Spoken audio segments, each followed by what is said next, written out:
Hey everybody, it is Julie here to talk to you once again about some frameworks that have worked for myself and my husband with our intermittent fasting and low carb lifestyle for the past 4 years. 4 years ago, I was 30 pounds overweight and my husband was at least 80 pounds overweight. And we decided to dive all in, excuse me, into intermittent fasting and low carb living. So we started off with keto for 2 months just to get us kick-started. It was a COVID lockdown and we had nothing else to do except dive in and get into the whole lifestyle, watching what we ate, feeling better about ourselves. And keto did help at first, but we only did that for 2 months. And then we gradually, through lots of research and lots of education, because that is what it takes. This is the framework I'm talking about today, is educating yourself with the food you're eating. Over time, we got out of keto, and because we knew we'd have to go out into the world and manage this with friends and be able to go out to a restaurant, be able to get together with family and friends and be social, basically, while still maintaining our lifestyle of low carb eating and intermittent fasting. So fasting aside, I want to talk to you today about some strategies that you can use to help you eat better, make better choices, and choices that make the scale not creep up again. You want to lose some weight, you want to feel better. So here's some choices that I want to share with you today. So first of all, what is in my fridge that helps me maintain a 30-pound weight loss after 4 years? Well, it involves a lot of protein. So in my fridge, I've got eggs, I've got cottage cheese, Greek yogurt. In the cupboard, I've got walnuts and almonds and canned tuna. In the fridge, I do have some deli meats for choice. I don't eat it every day, maybe once a week. Some salad greens. I've got frozen fruit in the freezer to put on my Greek yogurt or cottage cheese. Of course, we do eat meat. I am not vegan or vegetarian, but I do know that you can do this as well. You can have a low carb lifestyle if you're vegan and vegetarian. That is not my expertise.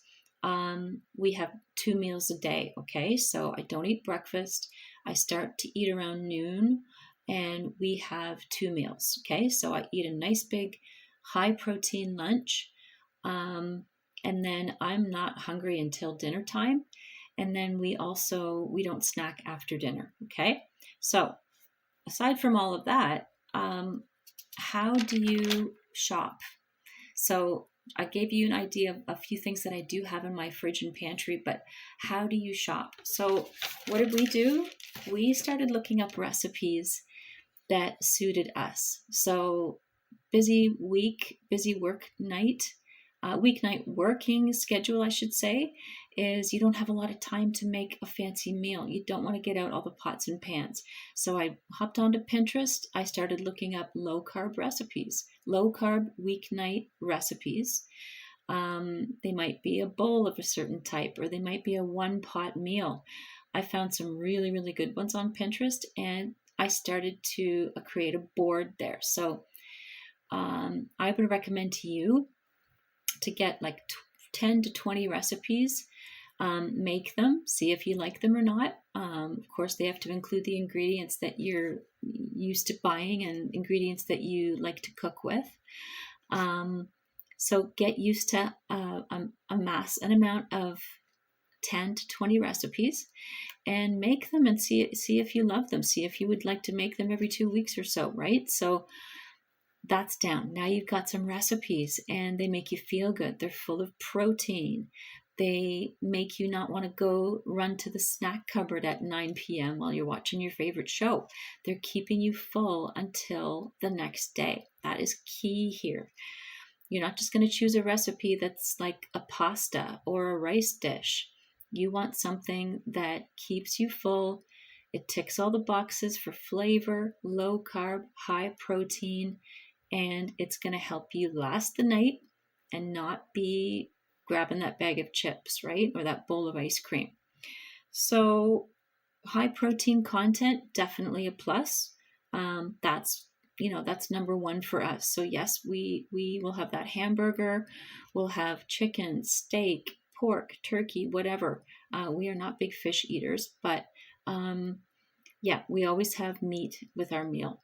Okay, so now what is next? Well, you want to make sure that you are buying things that don't include like a high amount of processing, right? So you're going to be shopping the exterior, the perimeter of the store. You're not going to be grabbing boxes of things. Now, I would wish that I liked protein powder. I did try it in, protein shakes, but man, there's something about the whey protein that really bloats me. So I've had to give that up. It just didn't make me feel very good. So how do you know when this is working? Well, like I just told you, how do you feel a day after you've consumed something? How do you feel? How does it, is it making you gain weight? Is it making you feel yucky? Well, if it is, then you omit it from your repertoire of things that you're going to eat that day. So do I eat fruit? Yeah, I do eat fruit. Not so much when we were doing keto, but that was a long time ago. Yep, berries were okay during keto. They're very low carb. But yes, I do eat apples, I eat oranges, I eat pineapple, mango, all kinds of things, but not to excess and not several times a day. I might have a couple of servings of fruit a day, and it suits me just fine. I don't need to limit it too much, but I also know that it has a high sugar content, so I'm not going to reach for it all the time. And once again, if you plan your lunch and your dinner properly, you are not going to need or feel like you're desperate for a snack. Today I just ate at, what time did I eat? I ate at about 12 o'clock, my first meal. I had a few slices of salami with some olives and a couple of cubes of cheese. And then I had half a cup of cottage cheese with some tropical fruit on top, like frozen fruit that I thawed. And then I put that with my cottage cheese. I am still really, really full, and it's like 2.5 hours later.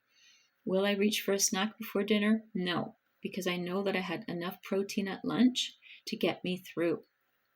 For dinner, we're going to have probably a burrito bowl, maybe with a little bit of rice. It might be a quesadilla, like one big tortilla, which is probably about 32 grams of carbs in it, with lots of chicken and some guacamole and a salad.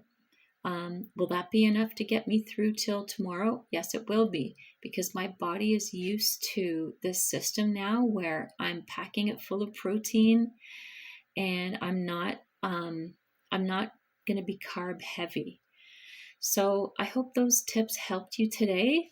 Making sure that you're arming yourself with the right items when you're going grocery shopping, making sure that your pantry has the right items in it, that your fridge always has enough of the high protein items in it and low carb items that get you through the week, that help you make easy recipes. You can quickly look them up on Pinterest and create a board for yourself. So those are all steps that help you be successful. And once you implement that as one of your frameworks, eating right, it is going to get you through years and years and years of success. Like I said, it's 4 years later for me. I'm still having lots of success because this framework of eating right I'm sticking with it. Okay, so hopefully this has helped today. Like and subscribe, and add in the comments what helps you succeed with this low carb life of yours. Do you have any questions for me? Please drop them in the comments below. And thank you very much for watching. I will see you in the next one.